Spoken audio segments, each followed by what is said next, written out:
Hi, my name is Nick Starr. I'm a children's librarian at the library, and today I'm going to talk about Neil Gaiman's book of Norse mythology that he wrote. It's a collection of some of the stories from Norse mythology that he collected over about 8 years that he went back and revisited, and his publishers finally harassed him into actually publishing the book. He provides a really good introduction about explaining how he fell in love with the Norse mythology stories from reading the Marvel comics as a kid and reading about Thor, who is nothing like the ginger, bearded, farting, belching, not the brightest person in Norse mythology, and kind of goes and brings those stories to life, and he tells it in his own voice. So it's not really a dry telling, it's very much in Neil Gaiman's voice. So he's also written American Gods, Coraline, Good Omens, The Graveyard Book, and a number of other stories. So it's very much told in his tone of voice. So they're really funny for what some of the stories are, and some of them are actually pretty sad, more so than the other versions I've ever read. But he also kind of introduces at the beginning, kind of very vaguely, the different lands like Ginnungagap and Yggdrasil, and mostly focuses on Odin, Loki, and Thor as the three main kind of most important characters in Norse mythology. So the stories that he picks to retell in this collection are mostly about them. And I was fortunate enough to go see Neil Gaiman live a couple weeks ago, and he was reading a couple of stories from this. So I went back onto Hoopla and was listening to the audio version that he reads of it. And he does a really good job of reading these stories too. So if you are able to go through Overdrive or Hoopla, I would also recommend actually going and listening to him read, because he does a phenomenal job of reading these stories. I don't know anything about mythology other than the Thor movies. It's nothing like Thor movies.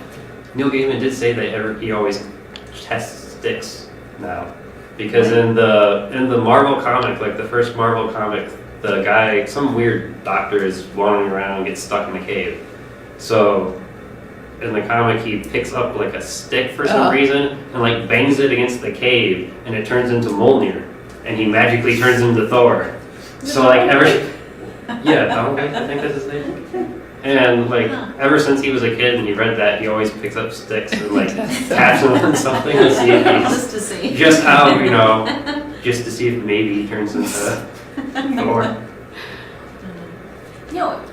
I would be interested in how the writers of those comics first latched on to Norse mythology, because Greek and Roman mythology were pretty commonly a part of school curriculum, but not necessarily Norse mythology. And we have more connections. Thor in the comics isn't like Asgard Thor, like Mrs. Thor. Isn't that Chris Hemsworth? No, like he has ginger hair and he farts and burps and he's dumb. Okay, I have ginger hair, but no. So there's two gingers here. Like he's not beautiful, long, golden locks, So how is the Marvel movies, how are they different from actual Norse mythology? Just briefly. They're mostly different. I mean, they get like the basic points, like Thor does have Mjolnir, the hammer, Odin loses an eye. Loki, like the relationship, which is kind of like in all mythology, is kind of wishy-washy. Like there's like no very clear, like this person is obviously this relation to that. Like Neil Gaiman kind of has Loki being almost more of a sibling to Odin, rather than in like the Marvel comics, Thor and Loki are brothers or adopted brothers. But they kind of hit like the main points, and they at least use a lot of the terms the right way. So for as vague as mythology can be, they do a decent job. But Thor isn't like Norse mythology Thor. He's not the long, beautiful hair, and isn't really what Thor is ever depicted in the books. Or in Norse mythology, he's always fairly dumb and just likes running around and hitting things. Like he's very like macho man who doesn't think about things, and when he gets his hammer, he likes banging stuff and throwing it. And which isn't really how he's portrayed in the comics. They try to make him a little more regal.